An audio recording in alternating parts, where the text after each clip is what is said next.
Hello to everyone tuning in and welcome to Fidelity Next. I'm your host, Tamara Bhattacharya. Today we're diving into all things AI and technology. How is AI evolving at Fidelity and in financial services at large? How are job opportunities in this space shifting for students and beyond? And what should you be watching for? We're here today with John Bradley, Director of Emerging Technologies, to explore all this and more. John, welcome to the show. Yeah, thank you for having me. Great. So let's start things off by just giving us a little overview of sort of your journey to Fidelity, Sure. what you do here now, and then kind of how that's evolved since you started. Sure. So it was a long journey to get to Fidelity. I don't know how much time we have, but I actually started in agriculture. My background is in genetics, and through a succession of going back to school, getting an MBA, then doing a computer science degree, and finally getting a master's in law, ended up at Fidelity and working in emerging technologies. Cool. I'm sure lots of transferable skills there. Absolutely, yeah.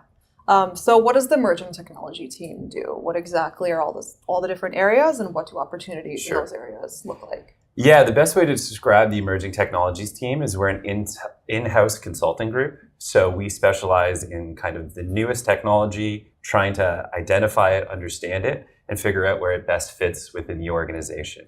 And so how that kind of breaks out in the practical sense is we have three teams. We have an automation team that helps to automate processes. We have an AI team that's looking to implement AI wherever it has the most potential. And we do emerging technologies research, trying to scan the landscape to see what's new and exciting and how we can use it at Fidelity. Really, really cool. And I know that students are a huge, huge part of your department. I know they make up at least 50% of your team. And then of those who aren't students, they used to be students. So with that in mind, what do the opportunities for students look like? And maybe what are some projects that students have worked on that have been brought to life at the company? Sure. So as you mentioned, students are a big part of the emerging technologies team. Currently, we have 10 students and 50% of our full-time hires, we were able to transition from current students to full-time employees. And so an emerging technology student, they have a lot of potential projects that they can work on across those three verticals that I had previously mentioned. So we have students working on automation projects, helping to automate processes on cool things like making it easier to volunteer within the organization and looking at applying AI to doing things like generating new social media content. We also have students that are helping with research, so understanding what quantum computing looks like in the future and how that impacts Fidelity. So it really spans a broad spectrum of potential projects, and they can get involved in a bunch of different ways. What about AI? Any interesting or specific things that came to life that were AI driven? Sure. So we've had students, a core group of students looking at a lot of different AI applications. Like I mentioned, some really interesting ones are how do we convert long form content into shareable pieces for social media? How do we do things like speech to text in order to help make meetings more efficient? And looking at other cool things like turning audio and video into images and movies in order to help tell the story of the new technologies we're trying to adopt. Cool. And I know the opportunities for students have been growing as well with the growth of your team. So for those who are currently students, maybe looking to become part of Fidelity, what are some of the core qualities and background that you look at for students in emerging technology? Yeah, it's a great question. I think for us, the core qualities we're really looking for are people who are ambitious, they're proactive, they're interested in technology. I think those are really the most important aspects that any student can have in terms of being a great candidate for emerging technologies. In terms of background, there isn't one specific background I think that really stands out in terms of being a good fit for the team. I have a non-traditional background, and I've been able to be successful in emerging technologies, like I said, agriculture and science. And so we've seen a lot of success with students that have business backgrounds, design backgrounds, engineering and math backgrounds. So it's really more about the individual being proactive and being engaged and just interested in the subject areas. That's really what's going to help a potential student join the emerging technologies team. Cool. So from the time when you've started here, I don't know how long you've been at Fidelity. 10 years. Okay, Yeah. so that's quite a bit. That's Yeah. way longer in technology world, right? Yeah, it's like dog years. Yeah, exactly. So how have you seen the opportunities within the department and the space evolve at Fidelity since you started? Yeah, in terms of emerging technologies and how things have evolved over my almost decade here, it's been a pretty dramatic change. So in the beginning, there was a real focus on having to have technical skills in order to take advantage of the latest and greatest technology out there. So you need to have a background in either engineering or computer science to really take advantage of some of the automation tools that we were using way back when. But now with the emergence of AI and generative AI, that requirement to be deeply technical has, I wouldn't say fully gone away, but it's definitely lowered the barriers to adoption. So now, like I was saying, these technologies are a lot easier to implement because instead of having to program something, you can just ask it in plain English, and you're able to generate summaries, generate new forms of social media content just by asking something. So it's been a pretty dramatic shift from having to be more technically focused to being more creative and just understanding how these technologies work and how you can apply them. So that opens up the opportunities then as well for people to come in, right?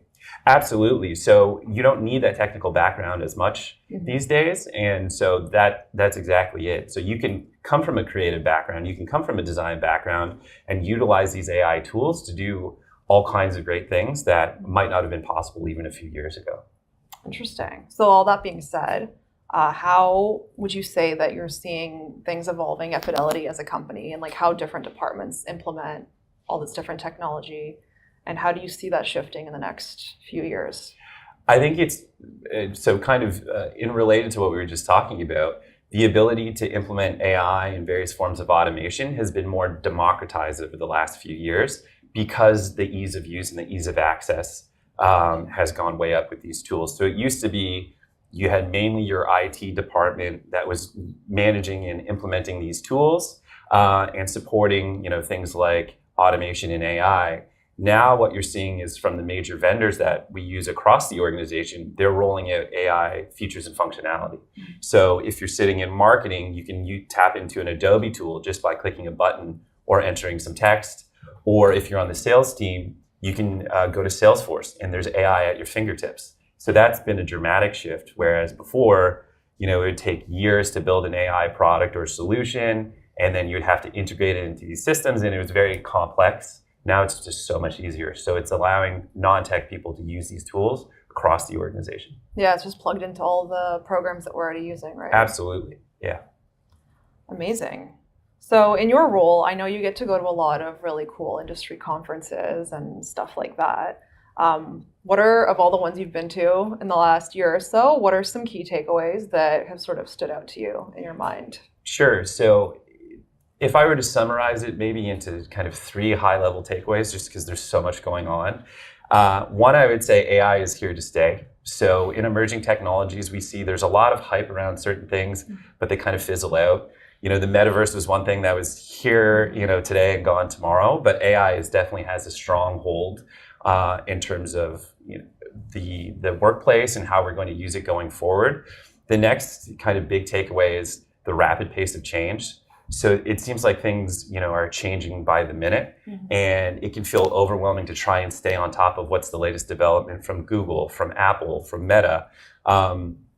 So things are just changing so quickly. The final key takeaway is to try and not be overwhelmed by it, and that things seem to be moving fast, but there's a lot of practical use cases for all of these new technologies. And the best way to kind of get involved and start to learn about these things is just pick a use case, a simple use case, and just get started. Because there's that kind of classic paralysis of choice. It's like going home at night and trying to pick something on Netflix. Right. There's so many options, you don't know where to begin. So as far as going to these conferences, if you see something that's interesting, it's really valuable just to experiment with it, try it out, because you're going to get a lot of learnings and you can kind of go from there. Yeah, try it out, get comfortable with it. Yeah, and absolutely. then take it to the next step, right? Absolutely, yeah.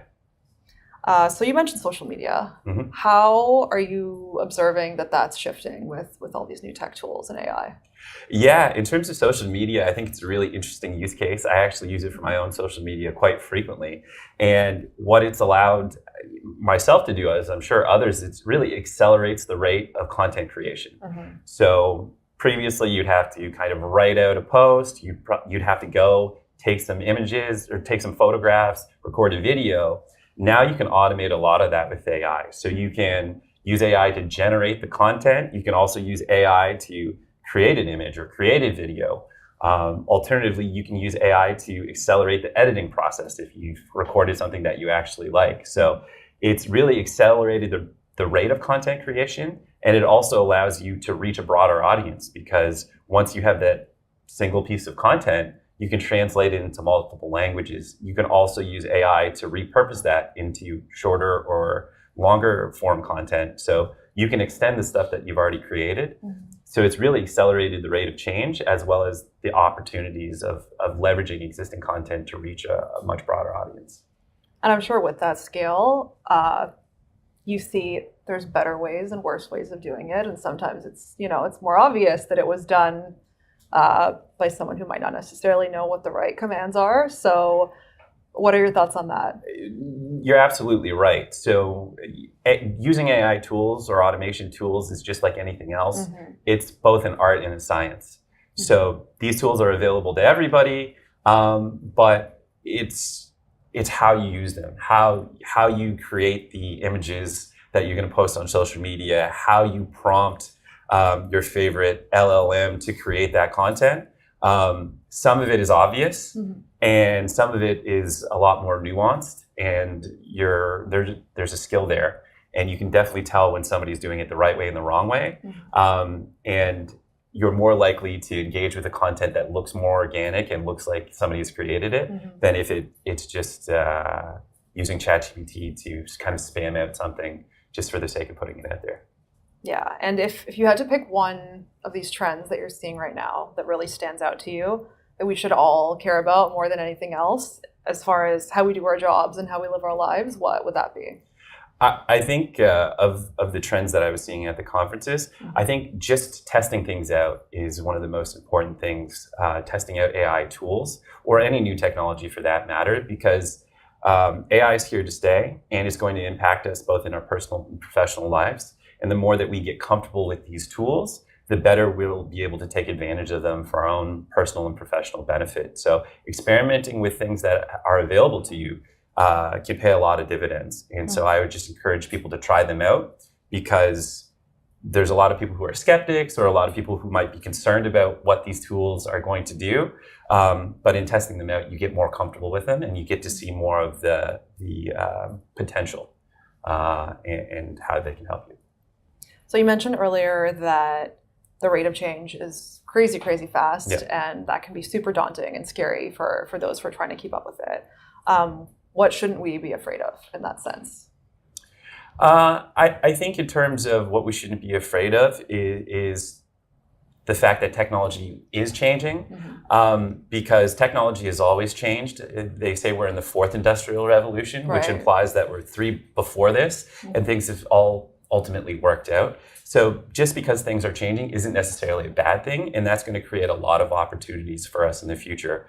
For example, with these AI tools that are now available, certain products maybe we didn't have access to before are now going to become in reach. Planning our day-to-day lives is going to become easier. I like to travel a lot, and I use these AI tools to maximize my enjoyment of when I go on vacation. So I think we shouldn't be afraid of change, and as much as we can, we should try to embrace it because there's a lot of benefits to adopting these new tools and technologies. Cool. And so to those interested in kind of keeping pace with all of that and staying on top of it, what are some tools or resources that you would recommend that they can look to for that? Yeah, I think there's a few good recommendations I can give. One of my favorite tools to just staying up to date on the latest technology is Reddit, actually. So Reddit is a great platform because it seems like there is a page dedicated to almost everything, and that includes technology and AI.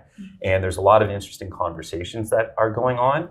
that are going to give you practical feedback in terms of whether something is a new AI technology is worthwhile, or maybe it's more hype than it is substance.